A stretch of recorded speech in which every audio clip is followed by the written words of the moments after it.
मुंबई महानगरपालिकेची निवडणूक शिवसेना उद्धव बाळासाहेब ठाकरे गटाकडून स्वतंत्र लढवण्यात जाणार असल्याचं संजय राऊत यांनी म्हटलेलं आहे। कार्यकर्त्यांच्या भावना ज्या आहेत त्या स्वतंत्र लढत या संपूर्ण संदर्भाने बोलण्यासाठी आपल्यासोबत भाजपचे नेते आमदार प्रसाद लाड आहेत। उबाटा ही बीएमसीची निवडणूक जी आहे त्या स्वतंत्र लढण्याच्या संदर्भाने चाचपणी करताय। कार्यकर्त्यांकडून तुझी मतं जाणून घेत आहेत। उद्धवजींना आता लक्षात आलं आहे की काँग्रेस बरोबर ठेवणार नाही, शरद पवार साथ देणार नाहीत।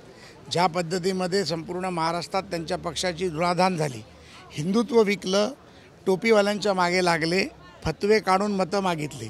आता त्यांना हिंदुत्व पण लक्षात आलं आहे आणि शिवसेनेसाठी काय लढायचं हे त्याच्यासाठी प्रयत्न चालू झाला आहे। मला वाटतं ही त्यांची सपशेल हार आहे।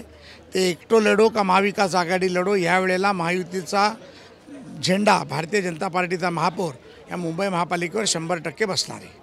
स्वतंत्र पद्धतीने जर शिवसेना या निवडणुकीत सामोरे गेली तर याचा फायदा शिवसेनेला होणार का? नाही बघा, ते एकत्र लढले तरी फायदा होत नाही आणि वेगळे लढले तरी फायदा होत नाही। यावेळेला फायदा हा महायुतीलाच होणार आणि 100% भाजपाचा महापौर बनणार।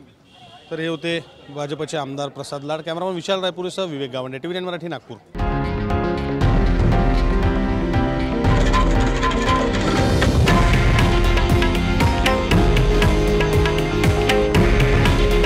हे आहे देशातील नंबर 1 न्यूज नेटवर्क आणि आपण पाहत आहात TV9 मराठी।